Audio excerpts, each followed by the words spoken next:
Probably there was a glitch. Oh, so everybody logged out, Yeah, sir? everybody Yeah. got logged off. Like they're all Okay. like just joining in. Okay, okay. I thought I only logged I off. think there was a network issue. Okay.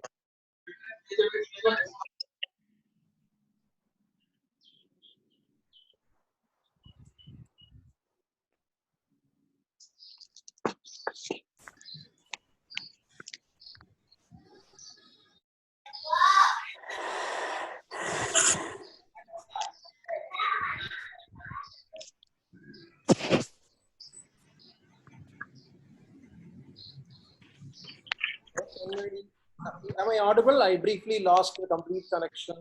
Yes, sir. Everybody Yes, sir. lost actually. I thought myself, but I think everybody had the same issue. So Oh, okay, okay. I was thinking that it's happening only for me. If you are connected again, just three more questions were there in the list. Can I? sir, we can ask Dr. Nageshwar Rao, is there a time for or I think we can go ahead with the next talk about that because it took a long time. It is already 11:50. So I request the next speaker, Shiva, can kindly introduce and go ahead with the next talk. Dr. Jayaranganath, please go ahead with your techniques of ASP device. Yeah. thank you everybody.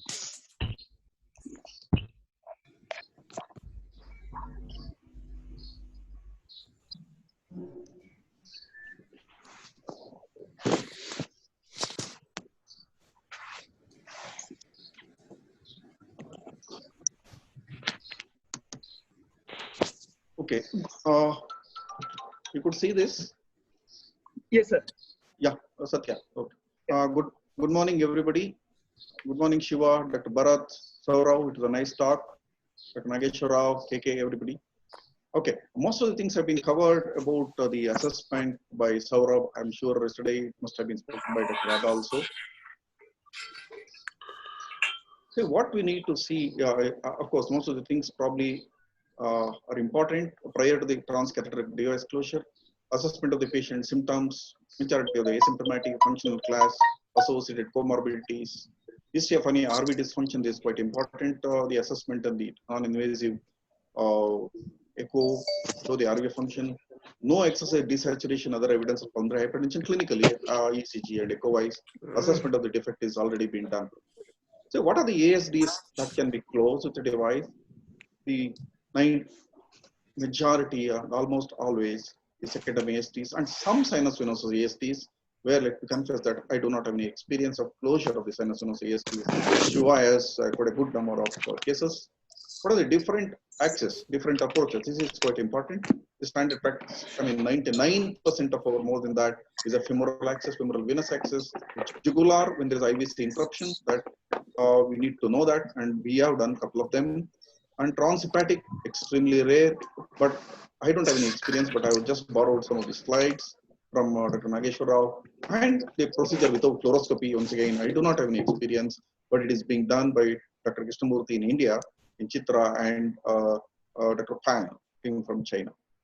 So the pre-procedure, informed consent, of course, is extremely important. I think a lot of stress was given yesterday about counseling, consented yesterday. In case of difficulty ASD counseling regarding the chances of failure, this could be there. Though off late, this is extremely low. Informing surgeons and the blood products to be kept instant if anticipating some difficulties, making sure that cath lab has all the necessary devices and the delivery sheets on the shelf. The aspirin, the night procedure, once again, it depends on the institution to institution policy whether to give the pre-loaded, majority of us preloaded. Large defects in adults, safe to give 1 dose of IV furosemide the night prior. If you're suspecting that person might be having a diastolic dysfunction, hypertensive, heart disease. Anesthesia, sedation in children is a must. If procedure is planned under TE, needs intubation in a younger age group, and a conscious sedation is quite good enough with a propofol in older people. Of course, nowadays the intubation is very, very less because the procedure time is extremely low nowadays. So unless you are a complicated ASD. The access, femoral venous access in majority of our cases, dual venous access and both bilateral femoral is needed in patients who require a balloon or a wire support, or areas possibly when you are assessing the patients for the operable hemodynamics where we need to close or not. So we can balloon occlude the ASTs and see whether it is operable or not. The arterial access of the planned CAG is to be done in adult patients or to record the LVEDP many times. You don't need this pre-procedure, but the post-procedure, but you would have in older people when you have anticipating this kind of a problem, where you're planning a CAG, the arterial access maybe 4F or 5F, from the radial good enough. Hemodynamics is important. I think in every case of a AST, the pulmonary artery pressure has to be recorded. The samples can be taken to calculate QP case, but it is not really often done. But as a protocol for the younger generation, I think you should keep doing so that we keep in touch with our the cardiac catheterization techniques. The baseline LVEDP in patients with severe hypertension, diastolic heart failure, and the balloon occlusion in borderline hemodynamics. I told you about that. The most important, I'll tell you, the safety, because this particular procedure could be the first time and it should be the last procedure for that particular patient. That's why the safety of this particular procedure is extremely important. Know your limitations. Saurav said that initial stages, we should not take up all kinds of ASTs where possibly we might fail because of the large defects, deficient rims, unless we have a correct knowledge, unless we have a lot of experience with that. So I don't think we should take on these cases unnecessarily, because this could cause a damage, prolong the procedure. A lot of things can happen. Do not forget that there is an alternative to this procedure, which is a time-tested one, which is a surgical closure of the ASTs. Almost, I can say, in majority of the center, the mortality and morbidity should be less than, it is 0%, approaching 0%. Complications do occur, though they are very less. The various complications, a simple complication like the air embolism. It can be simple or it can be fatal. So embolization, perforations, all these two things happen, or the compression on the left circumflex artery causing a heart block. These are all not unknown. This could happen during our practice time. It can happen. The device size is almost pre-decided prior taking to the patient on the table, either on the transthoracic and the children. On the transesophageal, as a policy in adult patients, unless it's a very simple centrally located AST, as a moderate size AST, majority of the adults, we perform transesophageal. Once again, it depends on the institution to institution. But in children, majority of the children in the small age group, less than 15 kilos or 16 kilos, a simple transthoracic echo during the procedure is quite good. Using the sizing balloon and measuring the indentation, it is slightly almost given up in majority of the centers, unless we are not doing a TE in some centers. TE is not available or TE is not being done, or we can use this still. That particular procedure is still a useful. A lot of centers do this particular procedure even today. So don't give up that particular procedure. Have that some idea. The long sheets, a lot of material, like the hardware we need to do. Most important is the sheets, introducer sheets, Mullins, LifeTech, St. Jude, various sheets are available. Personally, I feel that we stick to in our center the Mullins sheets. They're good because most important is they're soft, non-braided, easy to manipulate into the pulmonary veins, into the LA. And also this side arm, the port is excellent, especially if you're using even once or twice, you can use the sheets without having any area embolism. LifeTech, they're good, rigid, braided sheets and sturdy. The one problem I face is that Saxin, the side port is not a very good one. So the Mullins sheet is a very standard one. Most of us, I think my colleagues also sitting there, they agree that the Mullins sheets are good. We can use any sheets, but only thing is that we need to take care of enough precautions. The de-airing techniques, this is the most important thing. Of all the problems, what we faced during the AST closures, used to have the problem of the airing problems. So air embolisms. IVC was pulmonary vein. So some people like me, we de-air in the IVC. Take a sheath and remove the dilator, keep the sheath in the IVC and de-air it. And over the most of the large ASTs, you can just pass these sheaths without any problem into the LA or pulmonary vein. IVC is a large result, though less chance of air embolism, and you can take it out. The pulmonary vein, air can be sucked in through the hemostatic valve, so be careful with that. There are various things or maneuvers can be adopted, like slow removal of the diameter with a wire or wires vacuum, dripping the wet gas at the sheath valve, and let the sheath back bleed. Under water seals, the good old technique instead of flushing will reduce the chance of air embolism. I think this is the most important. Spend time, doesn't matter, 3 minutes, 5 minutes. Do this. This is a wonderful thing we need to take care. The deployment techniques, a very classical approach. Put a sheath into the LA and load the device and open in the left atrium and come back and either the transthoracic or a TE, use that imaging technique to standard. And 95% of the ASTs can be closed if our assessment of the AST size is okay. We can do just to say classical approach. The LV approach, RVP approach, appendage approach, LA loop approach, and the most important is a balloon assisted technique. Still, we do come across of utility of this particular procedure. Very nicely, it is demonstrated in the initial days by our own Dr. Bharat Dalvi. A lot of papers on this. I think we should give a distinct kudos to Dr. Dalvi for engineering this particular technique and popularizing this technique. Even today, I think this technique is a wonderful technique in some cases. The Minnesota legal will to confirm the capture of the ribs. These are so some of the we'll go back to the case. Some of the cases. This is the sheath is in the left atrium. So make sure that as a policy, some people we just floor this C to C, make sure that there is no air. In a good fluoroscopy, we can avoid if we just spend maybe about 10 seconds. The fluoroscopy may be extra, but make sure that there is no. This is a very classical technique. So you see the left bronchus. The left bronchus is in the area where the left atrium is there. So open the left atrial disc. Is once again this relooping the same thing. Of course, this has to be under TE or transthoracic. So deploy the left atrial disc and come, and you get some kind of resistance in the right atrial area.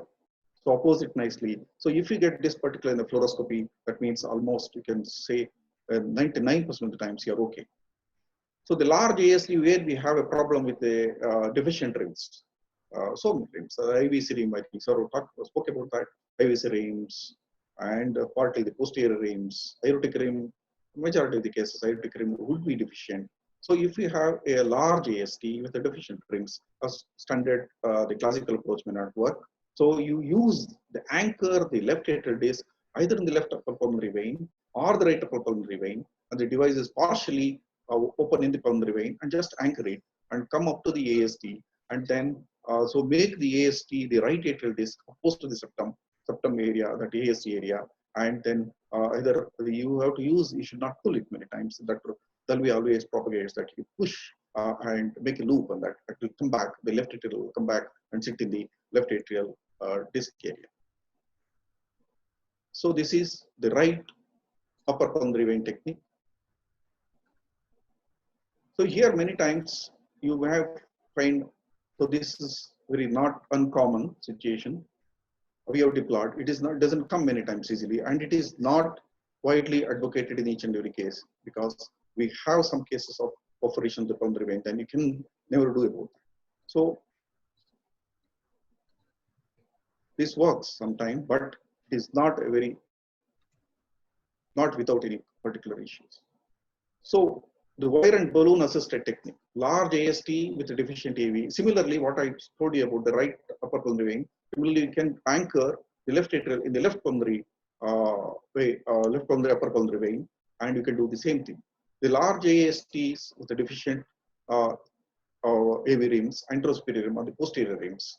The stiff wire is placed, even the wire is good enough. Even the Dr. Krishnamurthy uses the dilator, the septal dilator, just basically to make the prolapse of the left atrial disc into this ASD defect. So it will definitely give some kind of a fulcrum. The stiff wire is passed from the other femoral axis across the ASD and parked in any of the pulmonary veins, depending on the different rims. This wire itself could stent the septum at the deficient rim. It helps in the device deployment. Once the RA disc is also deployed, the wire is removed and slowly, without disturbing the device orientation. So this is from the right femoral vein. Enter, park the wire, enter the right pulmonary vein, and use the balloon. Either way, it could be done. So right now, we don't get very often, it's not very easy to get those spherical balloons. We use these sizing balloons. They work easily in a good manner. Basically, we need this balloon, whatever the shape of the balloon, basically to make that, to avoid the prolapse of the left atrial disc and give this fulcrum to the septum.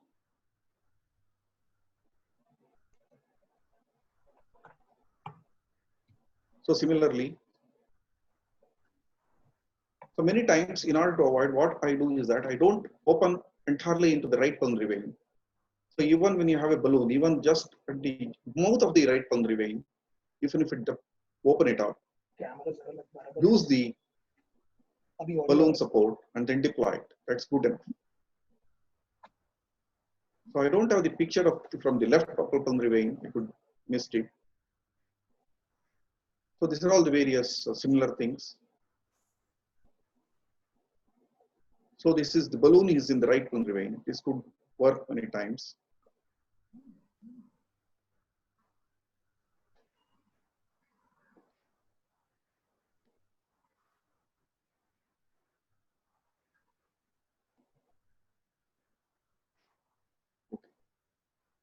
This is just to illustrate.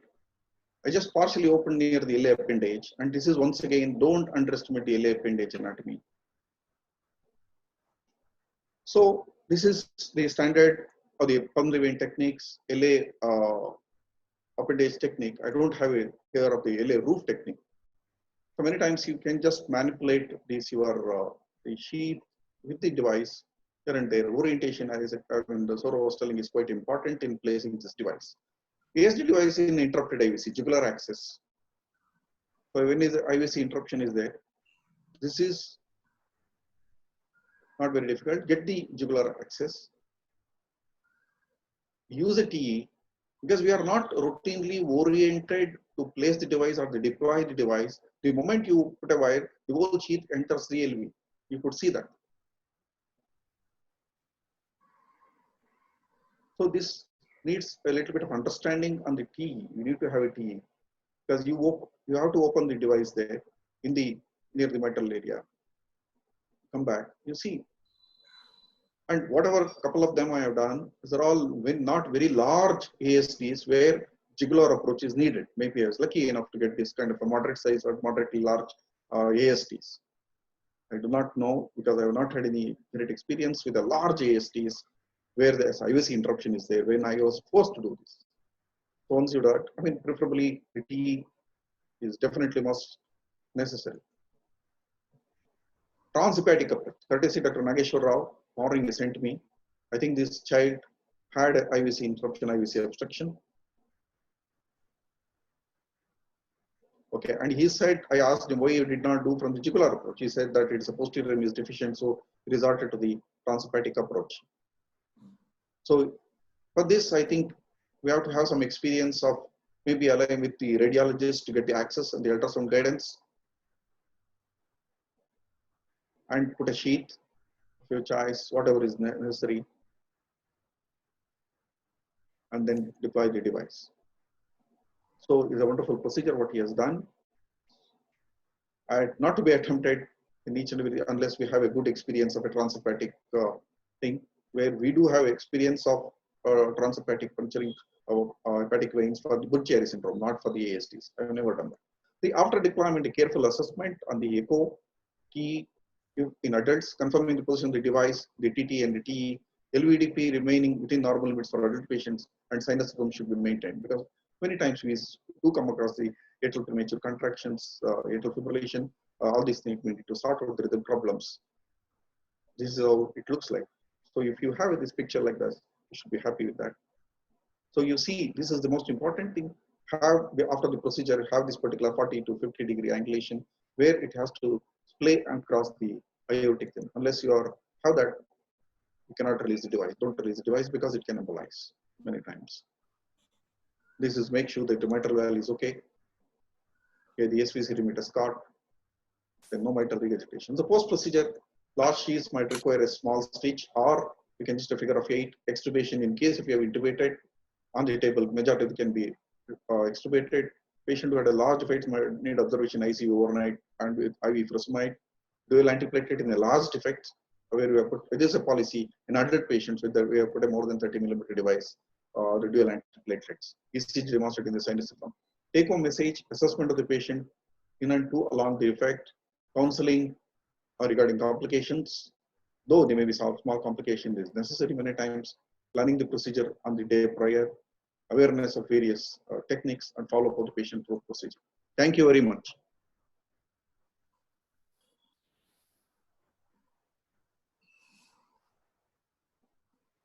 Satya? You hear me? Satya? Hello, can you hear me, Jay? Yeah, Shiva. Yes. Shiva, I can hear. I can hear. That was an excellent talk on all the techniques you highlighted, the entire step starting from the initial vascular access to heparinization. Thanks for the nice talk. Some of the questions that came up. Dr. Srinivas asked a question. There is a US FDA recommendation that retroaortic margin of less than 5 millimeters should not be considered for ASD device closures. So your thought processes on it. I'm sure Srinivas himself will have a very clear thought about this, but Jay Ranganath. Shiva, I think I'm aware of this particular issue. FDA is 5 millimeter. If you see a cohort of patients of a large ASDs where we in our practice, majority of them will have definitely less than 5 millimeter, maybe 5 millimeter. So I think they're talking about possibly some kind of a retro erosion and so many issues. But I don't know, the long-term studies have not, in our own experience, have not shown any major issues. What's your thought on that? In fact, one of this was answered by Dr. Saurav in his slide that he showed from Podnar's study, wherein more than about 40 to 45% of the patients had a deficient retroaortic. Yes, yeah, almost 50% will have a deficient rim of the aortic rim. And it's now also recognized that more than 80% of the atrial septal defects around the world are getting close to by device closure. So obviously, a fair number of patients with deficient retroaortic anterosuperior margins are getting into the interventional subgroup. I'm sure there is going to be, everybody will carefully introspect and look carefully at their results. There was a question from Prem Alva and Abhishek. You spoke about left upper pulmonary vein, you spoke about right upper pulmonary vein, and you spoke about LA roof. Is it randomly chosen or is it on specified reasons? No, definitely not randomly chosen. In a very standard, if your size is quite adequate, if the rims are okay, no need to do all these things. If basically, as Saurav also said, in a key, he showed clearly there is a prolapse in one of these things.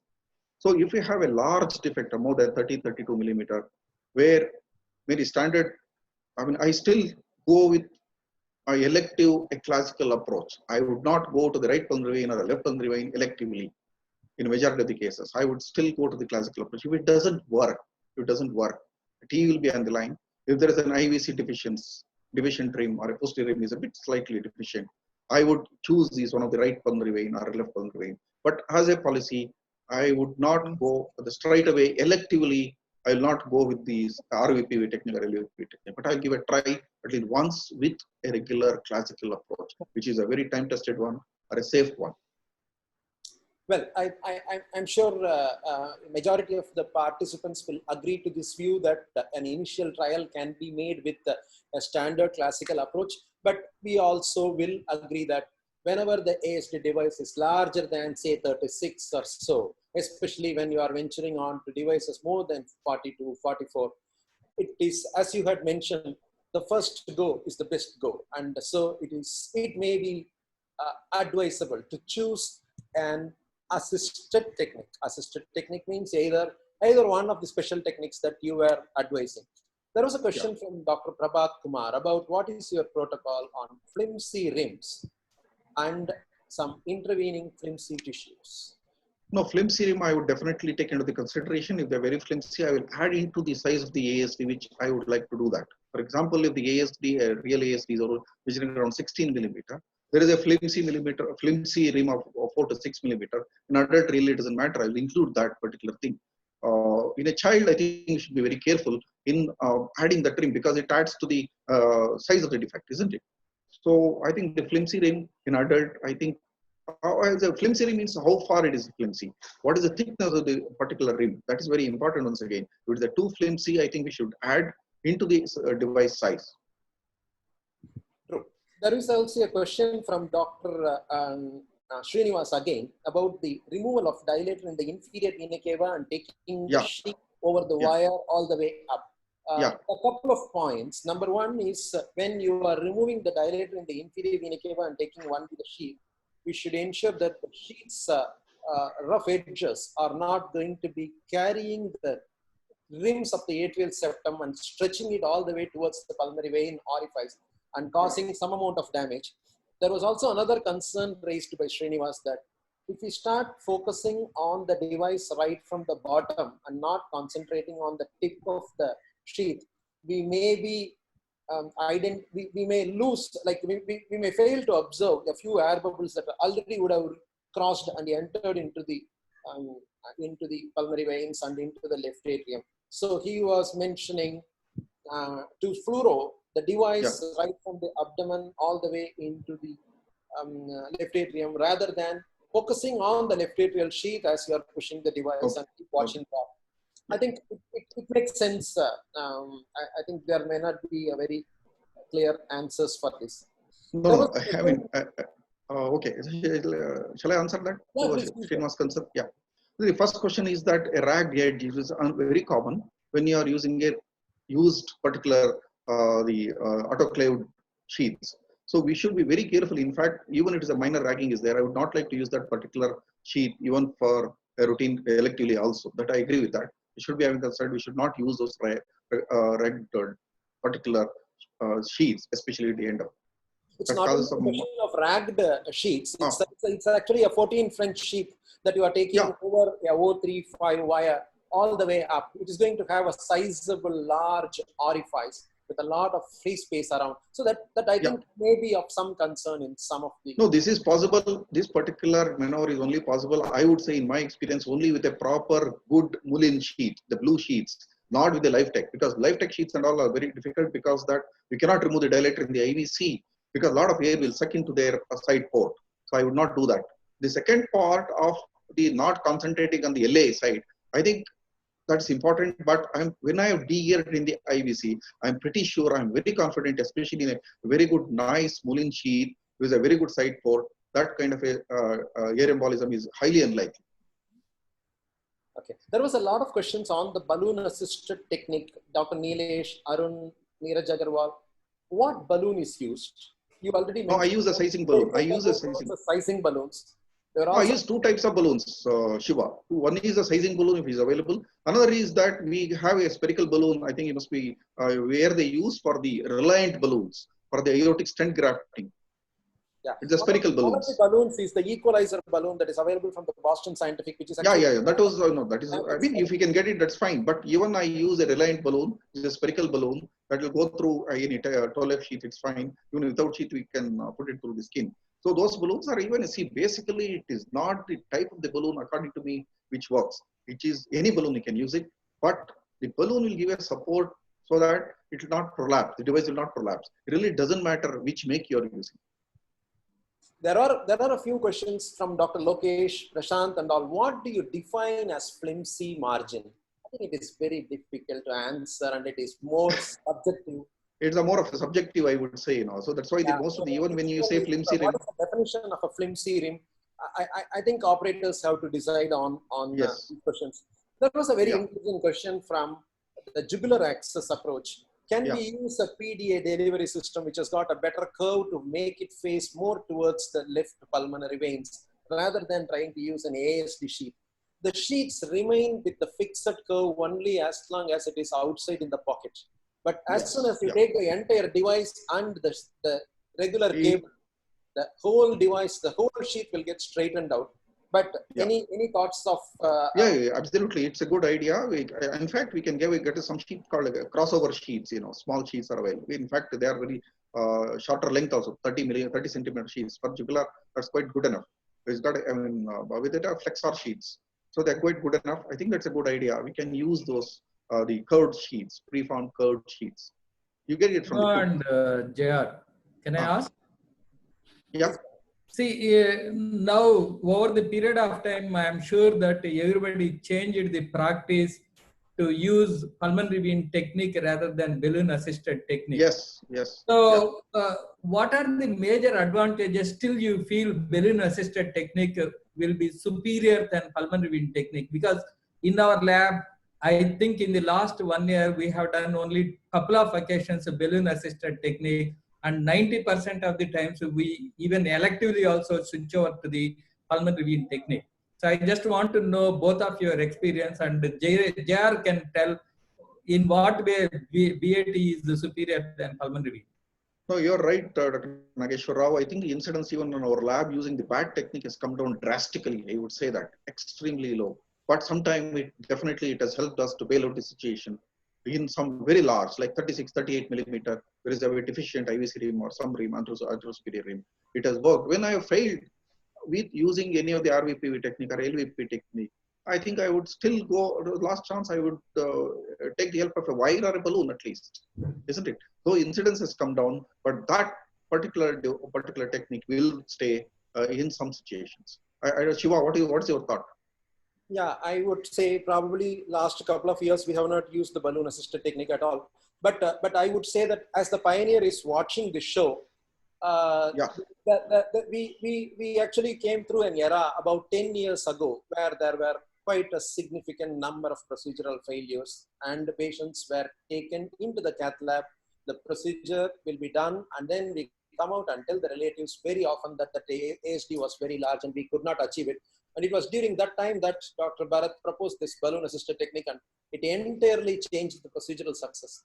Now it's an evolution. Basically, as we started doing lots and lots of balloon assisted techniques, we also started understanding a better three-dimensional perspective of each and every ASDs, how the device fashions itself with the left atrial disc in the left atrium, and over a period of time have adopted techniques wherein we don't have to take an additional femoral venous access.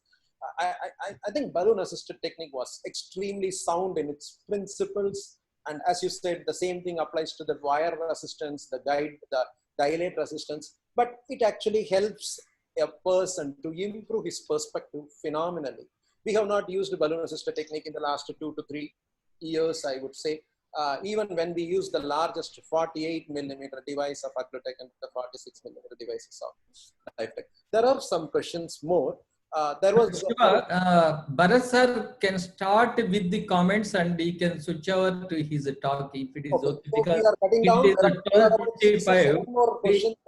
We have limited time. That's the reason why maybe you can initiate the discussion from Bharat sir with Bharat sir, and then he can start his presentation if it is okay with you. Fine. Dr. Bharat, we welcome you. Yeah, I think I heard all the comments and I completely agree with you. You know, this is all like a work in progress. You can't say that one technique is superior to the other technique. I think as you evolve, as Shiva very rightly said, probably newer techniques will come into being. Now, the only issue about the pulmonary venous technique, as I have described in one of our articles, there are two issues when it comes to improper deployment of the devices. It is either malalignment or there is a problem of accommodation, what I call as problem of alignment and problem of accommodation. I think the pulmonary venous techniques are extremely good when you are dealing with large ASDs in smaller children, because that's a problem of accommodation, and using a balloon doesn't help because balloon will occupy further space in the LA, and sometimes trying to engage the left atrial disc into one of the pulmonary veins or even into the left atrial appendage would make sense. Now, what are the issues with pulmonary venous engagement? One is that there may not be a spontaneous disengagement, in which case you may have to pull on the LA disc, and that may be sometimes catastrophic by injuring the pulmonary vein. We have also described a contrarian way of disengaging the disc by pushing on the cable rather than pulling. In doing so, you may sometimes knock on the AV node and cause AV conduction problems. Sometimes when you do these engagement techniques, there may be a premature disengagement of the device, as a result of which both the discs might fall through the defect. So there are issues even with pulmonary venous technique, but I agree with you, it is far more convenient as compared to using a balloon assist, which requires additional hardware and also an additional access. So I think you should choose a technique with which you are comfortable. The ultimate aim or the goal of the procedure is to get a successful outcome. So I take your point on that. Just 2 questions before Dr. Bharat starts, because this question has come again and again. Number 1 is oval defect, where there is a difference between the maximum and minimum dimension. What is the age group at which you will choose the average? What is the age group at which you will choose the maximum? Dr. Jai? What is the age group? The question that came up 4 or 5 times here are Uh-huh. oval defects, wherein there is a maximum dimension and a minimum dimension. How to choose Okay. the device size? No, I think once again it's difficult to completely give a proper answer for this. What I follow in practice. Follow is The patient is an adult, then we try to take the maximum. maximum, definitely maximum, but we should go by the maximum thing. But if it is a small child, then you have to take something like an average and use your. Yes, average. And see, it becomes a problem if the child is less than 12 kilo to size the maximum size. So 12 kilo or 10 kilo, then it's a problem. I think if we try to take the maximum defect size, maybe the LA will get occupied and the issues are there. Probably you have to take the average in a child. For an adult, I think I would take probably the maximum size, which is possibly estimated on the transesophageal echo. Shiva, can I make a 1 minute comment on this? Sure. You are audible. I worked on this problem along with the engineers in the Indian Institute of Technology by deriving by using a computational model and by using some of the mathematical formulae. If you know that for converting an oval into a circle, there is a correlationship of a major axis and minor axis with the diameter of the circle. This was described by one of our famous scientists, Mr. Ramanujan. And we used Ramanujan's equation to find out mathematically how we can get the diameter of the circle using the major and the minor axis. And then we used a computational model for comparing the mathematical derived these things along with the computational model. We found that there was a very good relationship between the model that between the computational model and between the derived value using the mathematical formula. The only problem is that we were never able to validate this with either a 3-dimensional in vivo measurements or with any kind of clinical correlationship. And that is where it stands today. But I think I'm willing to share this model as well as the mathematical equations with the people if they're interested in trying to take this study a little further. True. The last question before I request Dr. Bharat Dalvi, there were many questions on what is called as the spiral septum or intraatrial septal malalignment, or the septums in which the septum primum and the septum secundum move apart from each other, leaving behind a gap between the two. So Jai Ranganath, how will you approach these patients and what are the tricks that you have to achieve a successful approach? The malaligned septum, is a very, very important issue, and then I think it is going to complicate the problem, definitely. If it is a truly very, very significantly malalignment, I would not attempt the device closure. Thank you. Actually, there are many more questions, but as Dr. Nageshwar Rao, who is the final master, has told, we will go on to Dr. Bharat Dalvi for listening about how to approach multiple ASDs and when to consider multiple devices. So we can see the screen. You're on. So, am I audible? Yes, sir. Yeah, perfectly, Dr. Okay. Bharat. Good afternoon, Shiva, and good afternoon, everybody. I thought that we have discussed various aspects of ASD in number of meetings, as well as there are many articles written on large ASDs, ASDs in elderly, ASDs with severe PH, ASDs with rim abnormalities. But I think the attention to multiple ASDs has been minuscule over these years. And I thought that I must touch upon this topic and also tell you how we have ourselves evolved strategies for approaching multiple ASDs. And that is the purpose of this talk, trying to share with you our experience and our philosophy.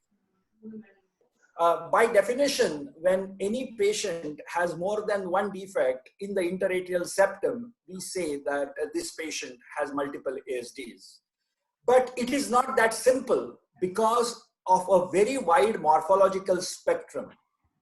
And I'll just show you how wide the spectrum is, and you will have an idea as to, given the width of the spectrum, one single approach will not work in all patients. And that is why the strategy has to be tailor-made. Now, as far as the morphological spectrum is concerned, you can have a single large defect with a small strand of tissue passing through the defect, dividing it into release for that. Sometimes you may have two separate defects which are separated by a big chunk of tissue. You may have a fossa ovalis defect. Along with that, you may have one or two tiny fenestrations in the septum primum. Or you may have a fossa ovalis defect with multiple fenestrations in septum primum. The entire septum may be multifenestrated and aneurysmal. And you can have multiple single or multifenestrated defects distributed all over the interatrial septum. And I'm now going to show you examples of each one of these morphological variations. Now, this is a classical example of a defect where there is a small strand of tissue which is separating a large defect into two small to moderate sized defects. As against this, if you look at this particular patient, you will find that there are two separate defects which are separated by a reasonably large chunk of tissue. This is an example of a fossa ovalis defect which is located more anteriorly and superiorly. And as you take your TEE further down, you will see that there are multiple fenestrations in the septum primum, very evident on color flow mapping.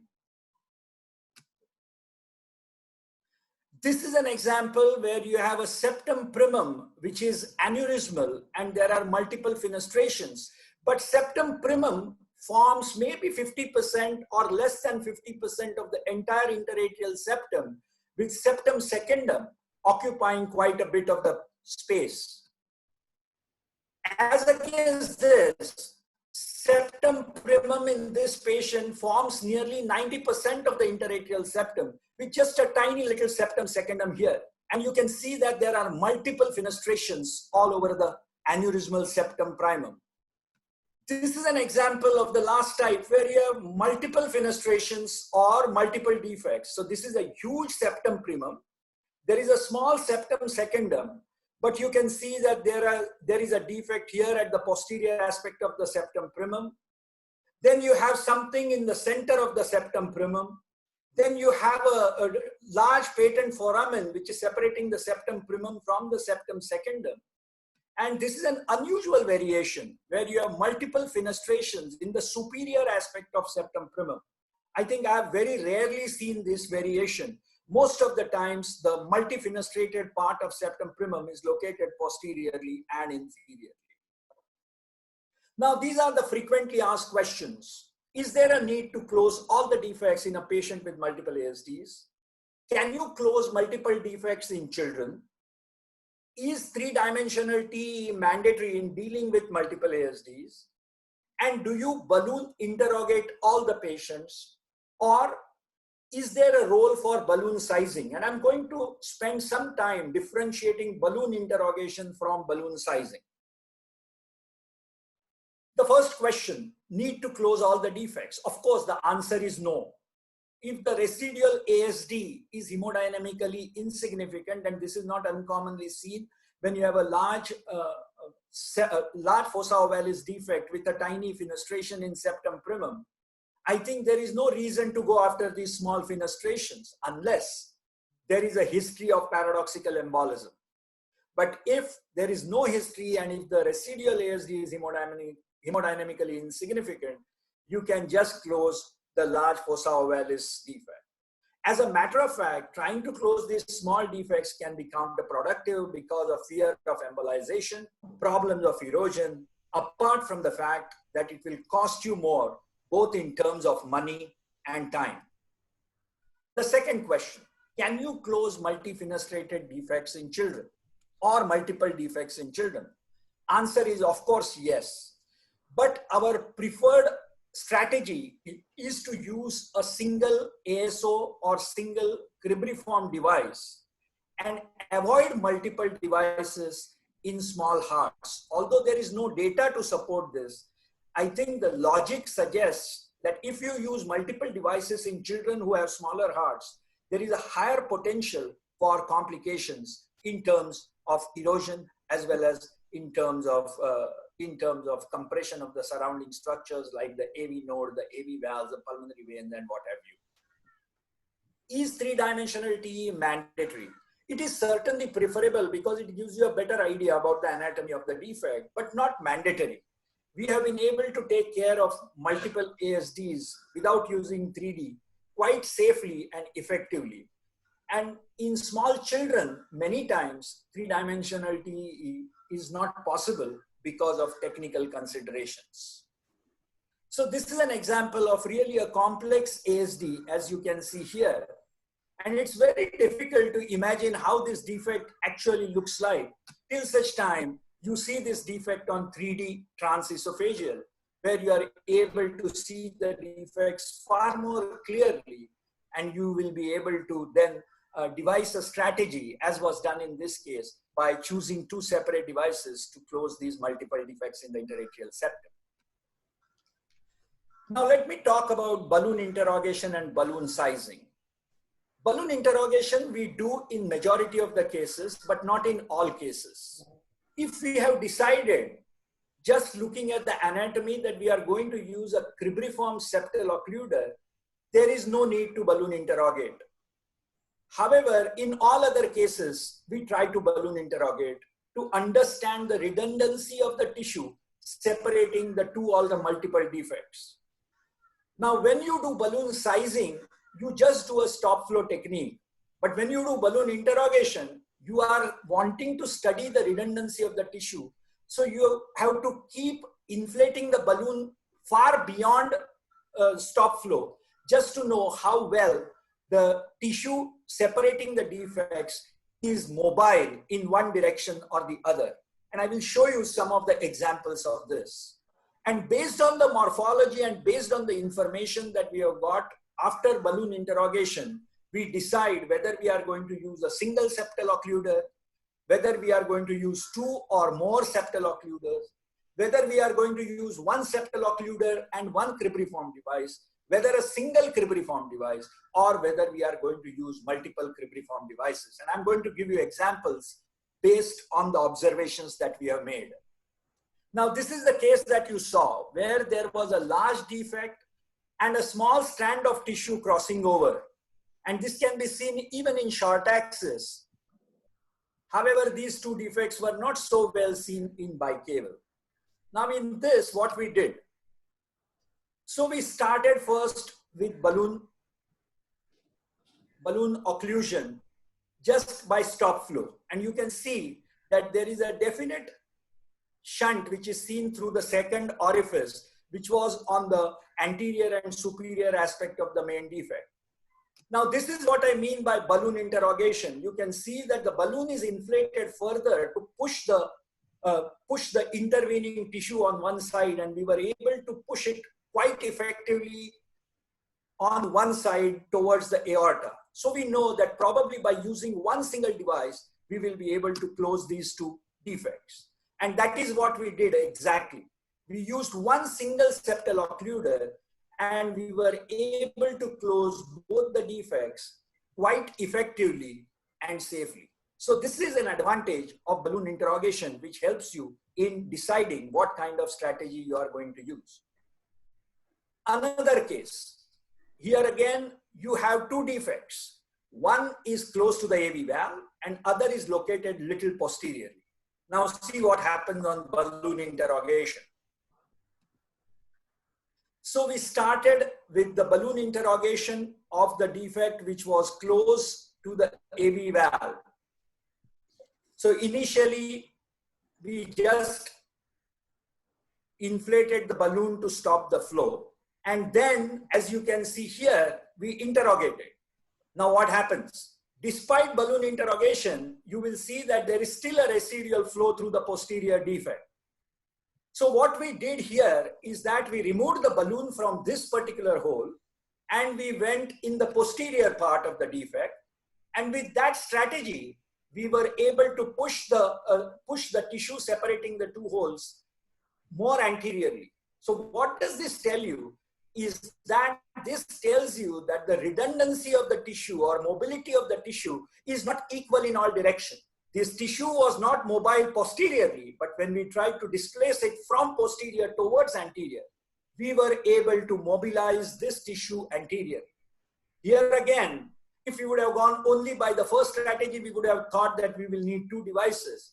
But because we did the redundancy test from both sides, we were able to close this defect using a single device, using a balloon assisted technique. And you can see that LA disc followed by waist, followed by RA disc, and then we deflated the balloon. And once the device was in place, we were able to release. So you can see that with a single device, we were able to close both the defects, despite the fact that balloon interrogation of the anterior hole did not allow us to push the intervening tissue posteriorly.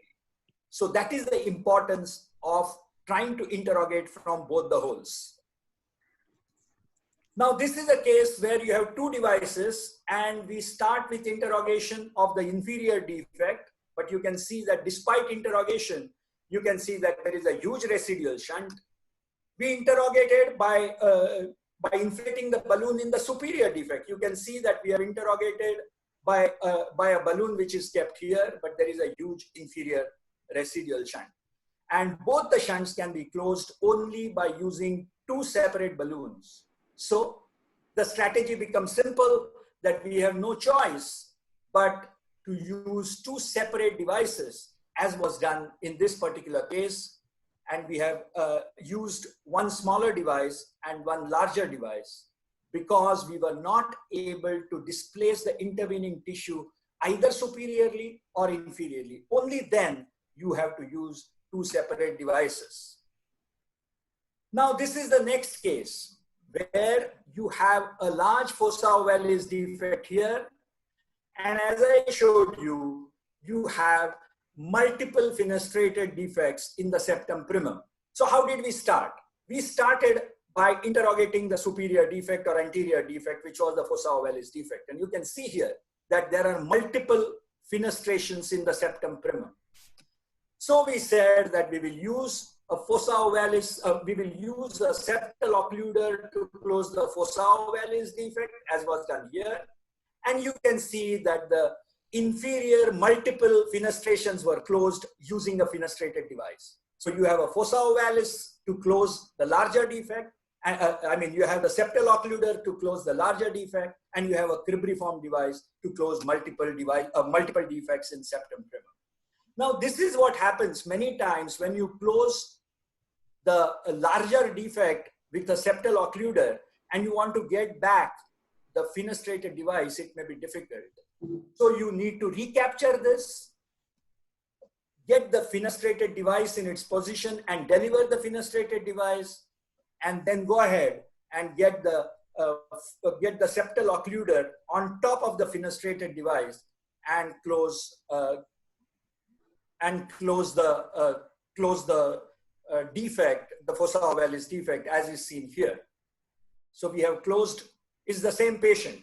We have closed the fossa ovalis defect with a septal occluder and multiple fenestrations in septum primum by using a fenestrated device.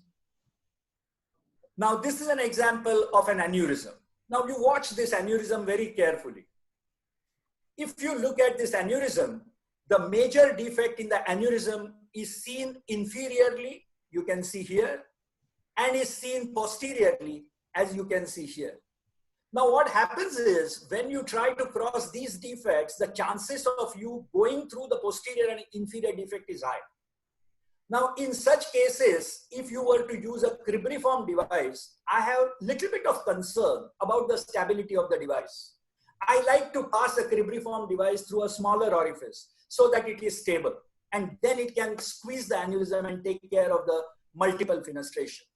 So what we did, we decided that we will try and interrogate this particular defect through the larger hole, which is located inferiorly and posteriorly, and probably is the defect through which we will enter the atrial septal defect. So then we have used this balloon, and you can see how well we are able to squeeze this aneurysm.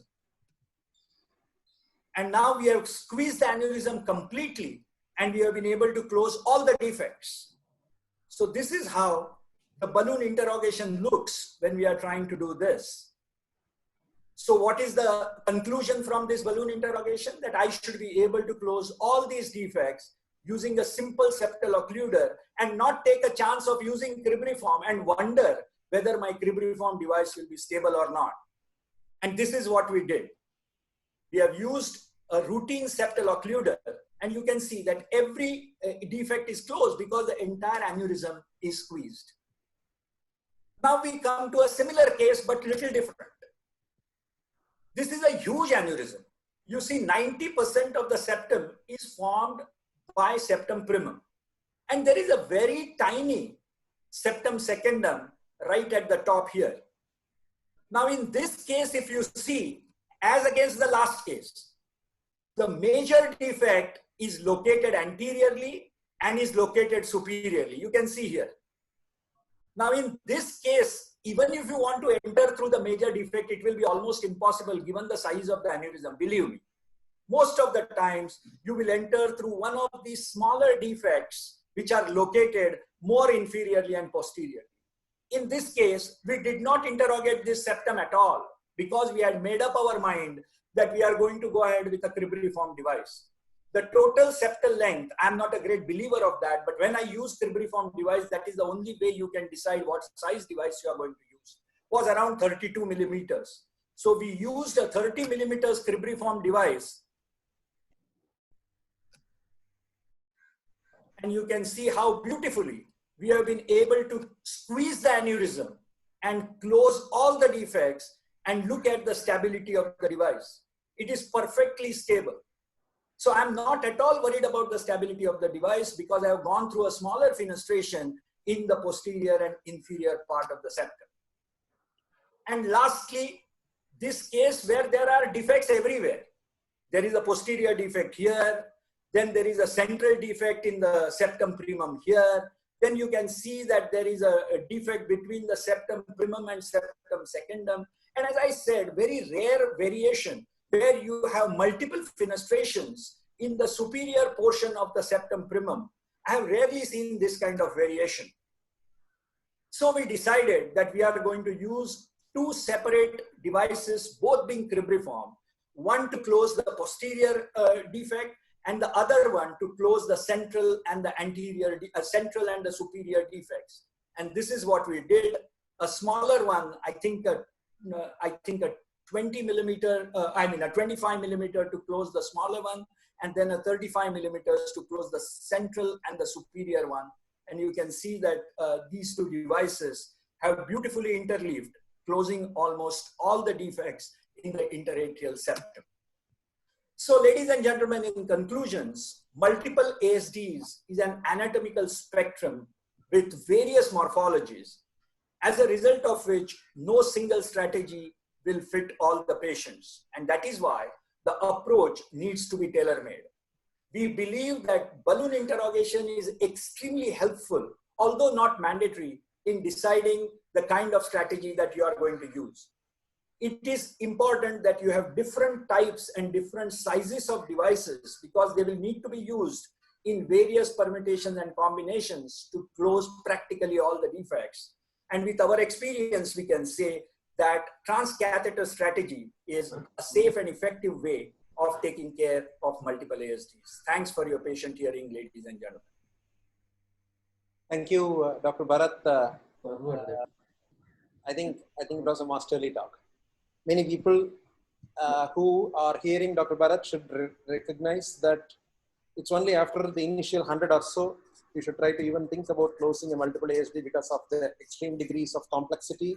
So of assessing an atrial septal defect, number one by echocardiography and number two by the balloon interrogation. There are a few questions that came up and I am just reading them out.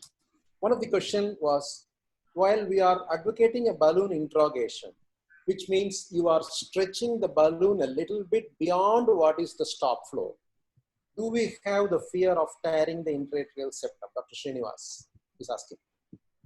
I think the chances of you tearing the interatrial septum with a sizing balloon, I think is minuscule. We have really never seen a tear in the interatrial septum only because of the use of the sizing balloon.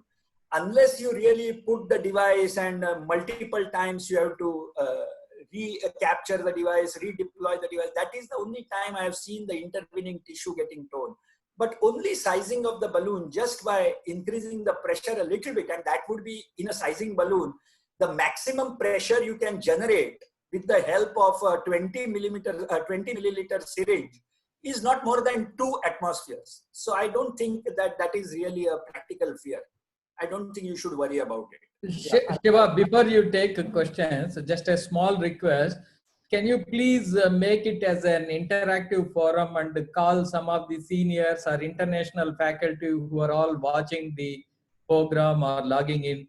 You can ask Radha sir or KK. That is up to you, but I am just suggesting so that the program can be made very lively. It's perfectly fine. Actually, you are also completely audible. Please take over. Just like you being a moderator, I request you to do that.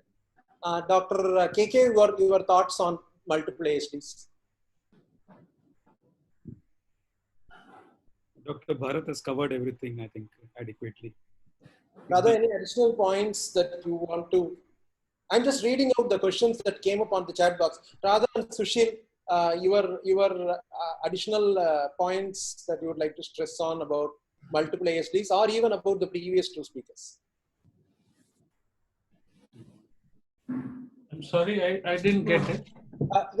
Like your thoughts, inputs on all the like how to approach a multiple ASD more than what Dr. Bharat had specified, or some places where you have better techniques of assessing multiple ASDs. Use the same approach what Bharat has been talking, except that, you know, in the presence of one large ASD and another very tiny ASD, we would tend to ignore those tiny ASDs. And I personally feel that it doesn't affect the natural history of the disease, especially in very small atrial septal defect. Our main aim is to close the larger defect, and even if there is a tiny little flow, then I would tend to ignore it, especially if it is very small. Otherwise, the approach is more or less the same as Bharat has described. And I think that's what we also do. Thanks a lot. Dr. Jairanganath, your views on both your predecessor's talk and your like Dr. Bharat's talk.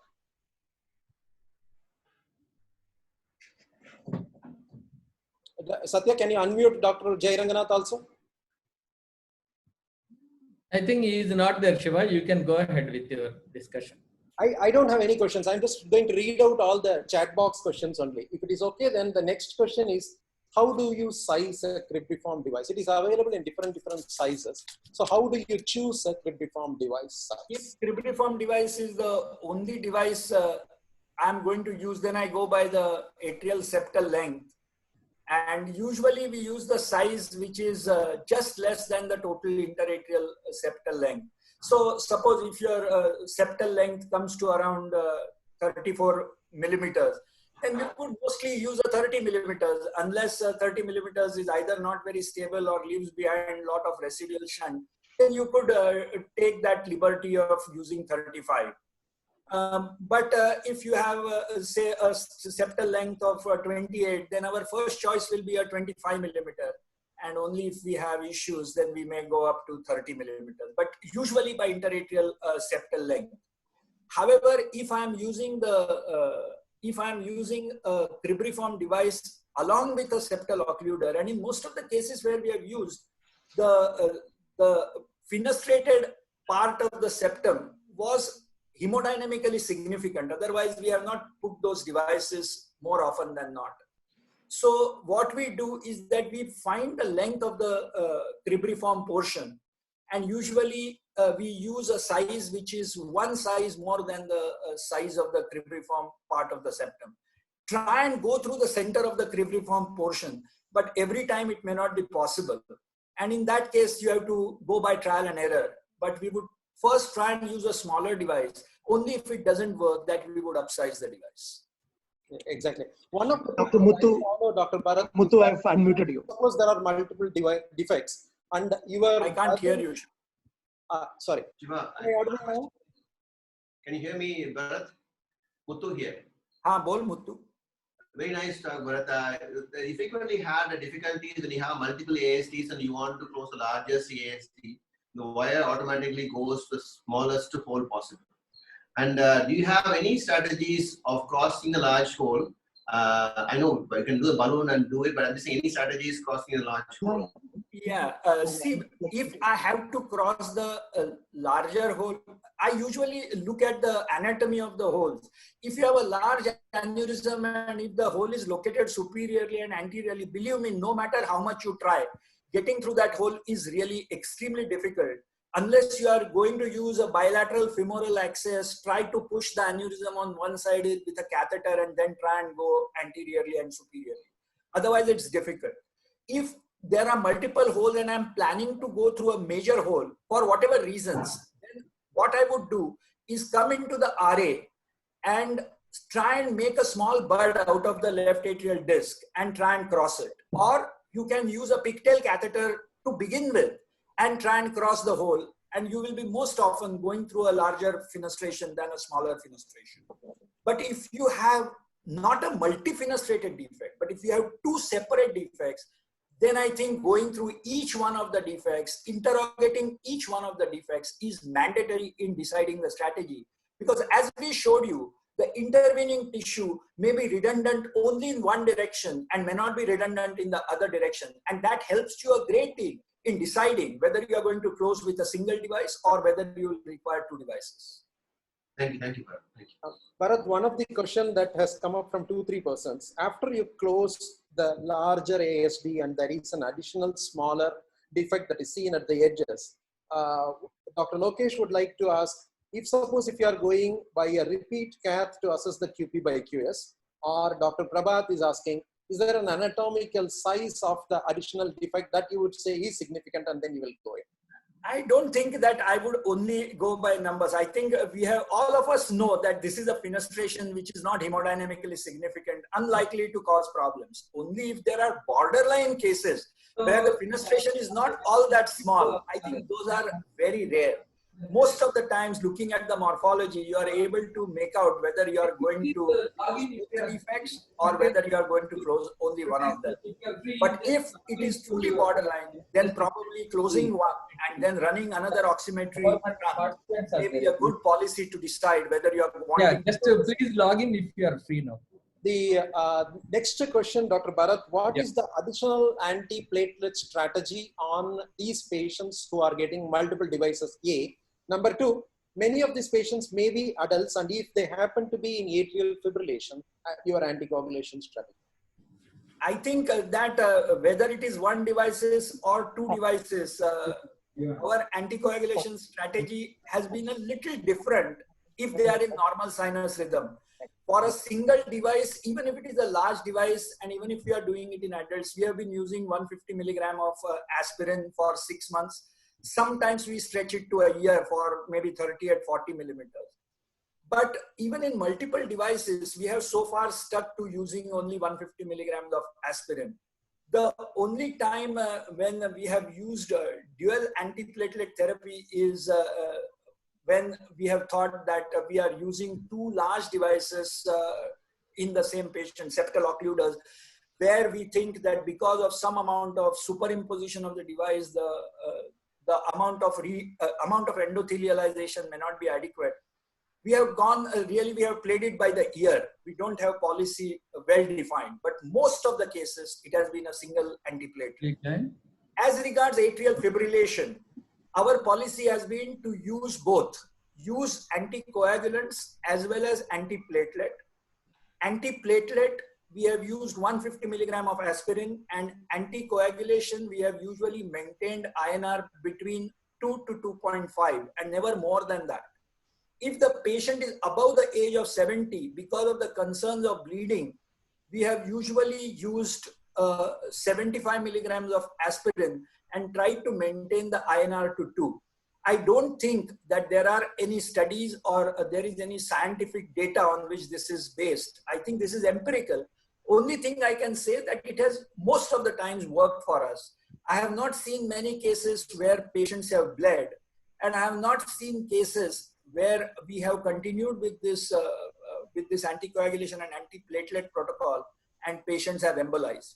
I have had a couple of patients who have had embolism post-procedure, but they did not have atrial fibrillation de novo. They developed atrial fibrillation sometimes after the procedure, which went unnoticed, and their presentation was with an embolism. So I can't say that our strategy failed. I think it was because of the additional complication of atrial fibrillation that patients went into this complication. Okay. One of the questions from Dr. Nilesh is that headaches are more common in patients who get larger and larger devices. So what will be the frequency of headaches in patients who are getting multiple devices which expose large? Fortunately for us, I have done now nearly 40 to 45 patients with multiple ASDs, not all of them with multiple devices, but I don't remember any patient in this cohort has come with a headache. But in general, the approach for a headache after an ASD device closure, how do you approach them? In our experience, the incidence is around 5 to 7%. And our policy has been to convert these patients from single antiplatelet to a dual antiplatelet. Most of them will respond within 6 weeks. I have rarely seen a patient who has gone beyond 6 weeks, in which case I have continued dual antiplatelet for 6 months. I have had no patient who has gone beyond 6 months in my cohort, although I have seen one patient done outside who has come to me after 3 years with a headache which is so severe that that patient underwent surgery after 3 years for removal of the device and closure of the defect.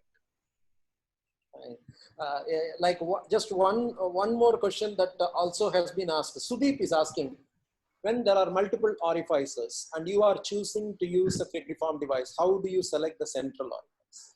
It is not always possible to select the central orifice. You can try and see on your transesophageal, but you know how tricky it is unless you have a 3D transesophageal, which many times in children is not possible. So our policy is try and see if we can go through one of the smaller holes, if it is possible. And that is possible when the major defect is located superiorly and anteriorly.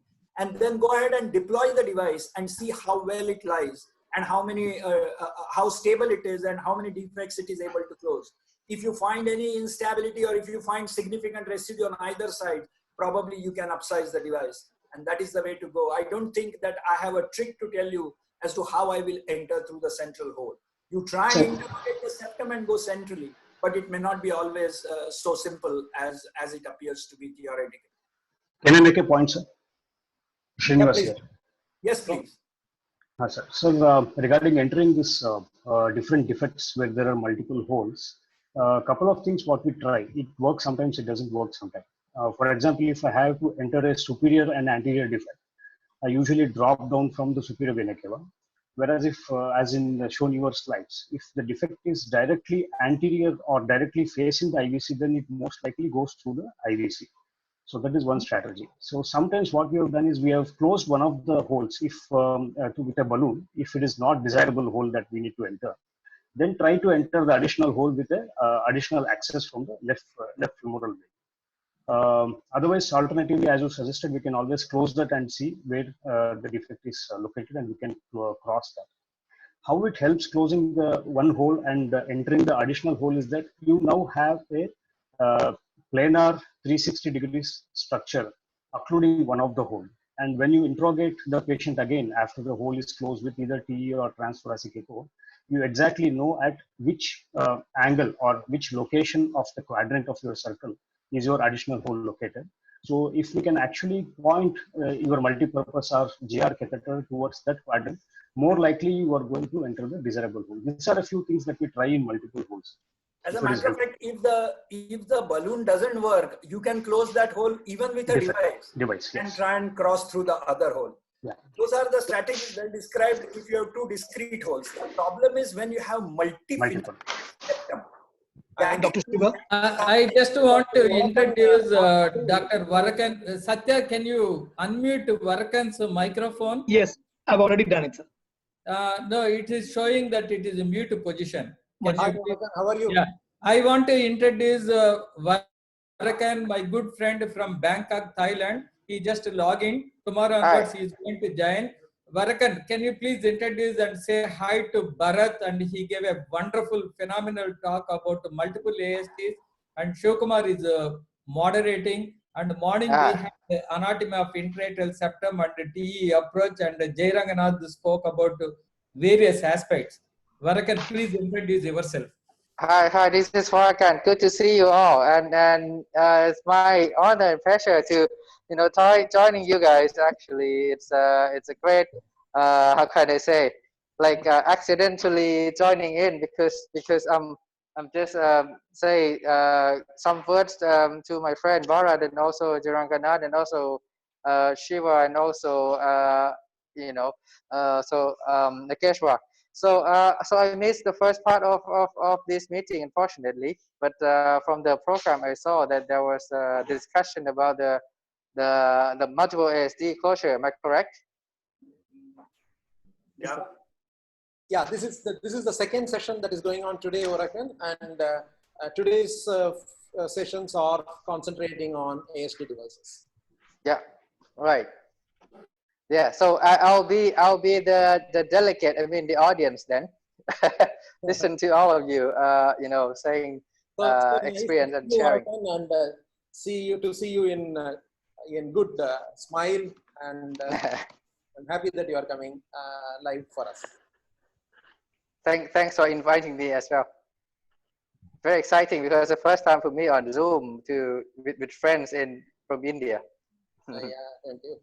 And there are no further questions on multiple ASD. There are a couple of them to Dr. Jai Ranganath. How do you approach a patient who is having slowing of the heart rate after you close the ASD due to AV nodal? Dr. Asim has got a question. Is Jai Ranganath still there? Well, since I'm not seeing him, I would say that if there is an AV nodal block that has happened after you have positioned the device, there is every fear that the margins of the device are encroaching onto the region of the AV node, and so it is better to take out the device, observe the patient for a longer period in the cath lab.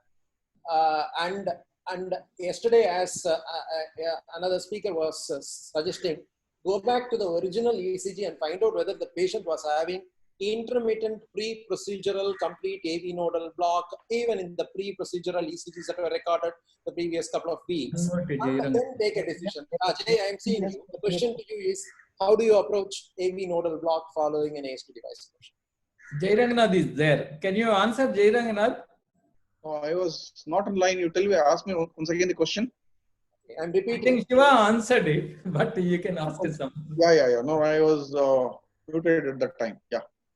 How do you approach a patient who develops AV nodal block after an ASD device is deployed? Still with the cable and after the cable is released, both ways. No. Before the cable is released, if I come across a hard block, I will not put a device. I will remove it definitely, because I'm not very sure what is going to happen. I cannot predict the future course of events if I release it. I don't want to have a pacemaker inside because it's a simple surgery. If after releasing it has happened, twice it has happened in last maybe 10 years. I think after 24 hours, I had a complete heart block in one patient. I think we gave some steroids, it reverted. In another one, it continued for 4 to 6 days. We removed the device. Fine, thank you. Can I? One question is, when do you use a steerable sheath like a Senjur Agilis or a LifeTech Fustar in a patient for ASD, because this is going to facilitate an alignment of the sheath towards the atrial septum. Probably this question can be even extended. When do you use the age-old Hausdorff sheaths and all? Like, when do you use a sheath which needs to be shaped? So this question is to me. I mean, you are the technical person today because you are talking on the ASD techniques. So, though Shiva, my experience with this using the sheets are very little, but I think it is useful when you have possibly the AV rim is probably deficient. I mean, I've never used this Hausdorff sheet. in last 10 or 15 years of my practice. The basic problem, the point of concern about Fustar or Agilis is that it is much larger in its outer profile compared to its inner profile, and so you are putting in a much larger sheath into the groin. A 14 French regular Cook-Mullin sheath is much smaller in its outer dimensions compared to a 14 French Fustar. Having understood it, on specified, extremely specified indications like when you are coming from jugular root, it may have a role. There is also another question about weight to device size ratio. I forgot the name of the questionnaire, but weight to device size ratio, I think it applies to primarily to small children with large ASDs. When do you say weight to device ratio of more than 2, 1.5 and all are significant? No, I would be very hesitant to use a very large device in less than 8 kilos, definitely. Less than 10 kilos will be reasonably okay. I think if it is suitable, I would put a device. I mean, I don't really go by that weight, though there are a lot of articles on that. But I would be very hesitant to use any kind of a device, a very large device like a more than 14 millimeter, 16 millimeter device in a small child less than 6 kilos or 7 kilos. I'd be very hesitant. Okay. Can I make a comment, Shiva? Yeah, please. Yeah. I wanted to make comments on 2 issues. One is about the heart block. If the heart block occurs when the device is on cable, you can remove the device. But if the conduction returns, you can attempt with a smaller device. It is not that that patient necessarily needs to go for surgery, because it is possible that it was an oversized device. The second issue is if the heart block occurs after you have released, I think counseling the family is very important in this aspect, because the longer you keep the patient on steroids and wait, the chances of returning of the AV nodal conduction becomes less and less. And the earlier you go in, the chances are better, not 100%, but they are better. But then you are subjecting the patient to surgery. I think you need to take the family into consideration before you decide how long you are going to use your steroid therapy and then go on to surgery. Now, regarding the size of the device with respect to the weight of the child, if you see the table issue of Annals of Pediatric Cardiology, we have written our experience of 43 children less than 10 kg and the lessons we have learned over last 10 years in closing these ASDs. And I think that if you have a child whose heart is large enough to have a large defect with adequate rims on all the sides, I don't see any reason why a large size defect cannot be used in a small child. It fails my logic. I agree with you that putting a 18 millimeter in a 6 kg child is quite a big device. But if you see the heart of that child, it is big enough to accommodate 18 millimeter device. So I don't know why we make so much fuss about large defects in small children. I mean, I'm willing to accept your arguments, or for that matter, Jay's or anybody else's. Shiva, just a comment. I little bit differ with Dr. Dalvi's discussion about heart block. What we do is, in small children, if they develop heart block, we don't remove the cable or device. We'll wait for 10-15 minutes. We'll give the test actually. We'll give atropine. Heart rate narrow QRS increases. Usually, if you wait for some time, it will become sinus rhythm. We had only one patient where it did not come under broad QRS and heart rate did not improve, because we have strong EP team also. Otherwise, by and large, the dextramid also is commonly being used anesthetic agent nowadays. It causes AV dissociation. So most of the cases, they revert on table. If it doesn't revert, then I agree with Dr. Dalvi. That is what I'm saying, Nageshwar. When I say this, it is, I presume that you have given atropine, you have given steroids, you have oxygenated the patient, despite everything, and waited for half an hour. And despite that, if the connection doesn't come, I will retrieve the device. Okay. There was one question from Dr. Arvind about what are the precautions that we should take in a patient who is having a straight back syndrome. See, the question, Dr. Jay, if I understand it correctly, basically, whenever there is a posterior restraint of the atrial septum by some other structure which is going to prevent an alignment of the device. This probably is more applicable when there is the right aortic arch with the right descending aorta, where there is an anatomical structure that is behind the Waterston groove or the Sondergaard's groove, and that is going to be impairing the way in which the device is going to flare on either side of the atrial septum. And so very often this results in the device slipping out. So how do you deal with this situation? Where I think it's an extreme minority of the patients wherein your device slips out, and finally in retrospect you find that it is a right aortic arch with a descending aorta, right descending aorta with the Sondergaard's groove or Waterston groove directly behind, like in front of the descending aorta, or in a straight back syndrome where the vertebra is directly anterior to the Waterston groove. Shiva, we published one case report sometime back, some close to 10 years back.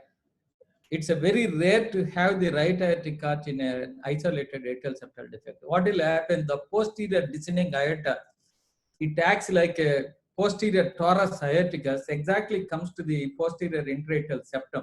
So your device straddles there and it will cause a rocking movement. So it's very difficult to deploy in those cases. Maybe it's worth trying a pulmonary vein technique, since you told that straight back syndrome where aorta getting pushed that. There's one more case report I read that post-operative tetralgia fellow with residual atrial septal defect, they also had a similar experience. So when you have straight back syndrome, as you rightly said, if there is a displacement or right aortic arch, these things are possible. Varakan, you have any question?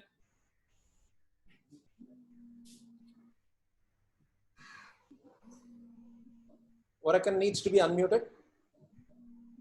Muted. Right. So I have no question. Actually, I'm so enjoyable, listening to all you guys talking. Just to share that in terms of the size, I mean, the size of the defect in relation to the weight, I would say that I'm so pessimistic. So I try not to do transcatheter treatment if the patient can wait. But in case the patient cannot, then I'll definitely talk to my surgeon first, because I'm still pretty sure that leaving that device in small child until they grow into the elderly, I think it's sometimes it's not very nice idea, because if at least in my experience, that this will distort the anatomy of the atrial geometry when the patient is growing up. So that's why I prefer not to do when I experience small child kind of big ASD. So that's my practice. I don't know whether it's right or wrong, but that's what I'm doing now. So luckily for me, I don't have a heart block. But totally agree with you. If there's a heart block, when the cable is on, either you try a smaller one or just remove it and then ask the surgeon to do, because it means you're very close to the connection system. But if you leave it already, then you may try steroid whatsoever. But again, if it's not stable before the patient go back home, I will ask the surgeon to remove it out and do just surgically close it. So that's my practice. Yeah, actually, Dr. Varakan, the lot of people who are actually putting the questions in the chat box were asking for something like a specific number. In fact, if I have to get out from what Dr. Bharat was mentioning, a 6 kilo child with an 18 millimeter device, and if suppose that particular child's heart is large enough and the surrounding margins are large enough to accommodate that 18, he will not have a concern. Probably this gives some sort of a number. That means the weight of the child into 3 can be an upper limit of what you can go. In general, what we follow is try to avoid going more than 2. Having said that, occasionally I have slipped down to a maximum of 2.8, 28 millimeter device in a 10 kilo child. But I think we have to very carefully weigh the pros and cons. Dr. Abdul Salam from Bangladesh is asking a question on these discussions. What is the real need of putting in such a large ASO in a very small child? Dr. Salam, actually we are talking about a small group of children who are extremely symptomatic, who are small, though with a relatively larger device, but with an acceptable anatomy which is suitable for a device. What is your answer, Dr. Bharat? Abdul Salam's question: why should you consider think large AST in I a small completely- child rather than surgery. I completely endorse. No, surgery is definitely an option. We will discuss both the options with the family, and many times give them the pros and cons. And if they feel that okay, that these are the issues, and they think that surgery is a better option, many of our patients go for surgery also. The issue was whether we should be doing it or not doing it based on our data. And it's a 10-year experience with a follow-up of maybe 7-8 years is the maximum follow-up. One of the arguments which is always put forth is that this heart may be good enough for putting 18 millimeters when it is large. What happens when there is a reverse remodeling of the heart? My answer to that is the reverse remodeling most often is compensated by the growth. So I don't think that we have had issues where the device has outgrown the size of the heart and created complications. True. Yeah.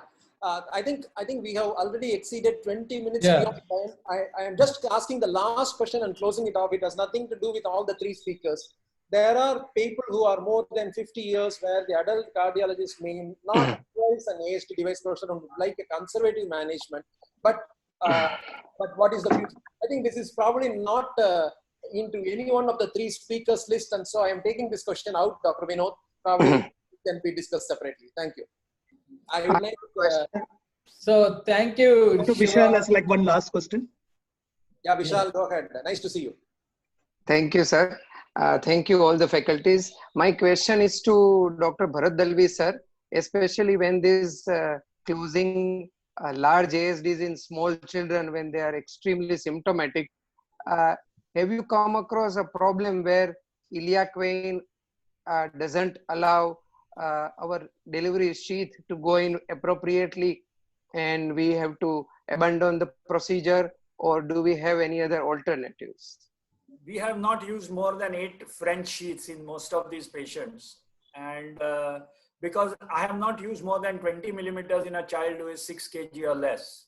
My maximum is 6 kg and 18 millimeters. That's the maximum. And they have taken 8 French sheaths without any problems. We have not had problems passing a sheath through a child who is 6. I remember when we started our my residency program, at that time balloon atrial septostomy catheters used to be so high profiled that we used to many times end up putting a 7 French sheath in a newborn in a vein. So 6.5 kg taking 8 French sheath on the venous side is not an issue. But if you ask me whether we have followed up these children as to what happens to their veins in the long term, I have not. So maybe we have screwed up some of the veins. I don't know. But at least symptomatically, they have not had any problems in terms of edema or in terms of discoloration or needed any anticoagulants or any thromboembolic phenomena thereafter. Do you have any particular delivery system of your choice in this subset, or? I have always used the Amplatzer delivery system and the Amplatzer devices. Okay, thank you, sir. Okay, I think thank you, Shiva. It's a wonderful moderation, and you gave a lot of chance to other people to take the questions and answer. Thank you, Bharat sir, and thank you, Saurabh and Dr. Jairanganath, and really thank Dr. Varakan, who actually logged in at the end of the session. Probably Dr. Varakan, specifically to you, we started with a small national program. Now, since you also came, then we are going to think today and then get back to you by next 1 hours to incorporate you, since your country also locked down, I guess. Yeah, my pleasure and honor, Shiva. Nageshwara. Yeah, Satya, you can give a final conclusion remarks. Yes. Thank you so much. So tomorrow again, running at like 11 o'clock. I've just displayed the session for tomorrow. We'll have like the session for PSD tomorrow. So hope today's transmission was like no better. There was like less of interruptions except for like one time a network failure. So we are learning every day. Thanks so much like for adjusting with that. Thank you, everybody. Thank you. Thank you. Thanks so much. Thank you. Bye-bye. Bye. Good to see you guys again. Can I close the session, sir? Yes, please.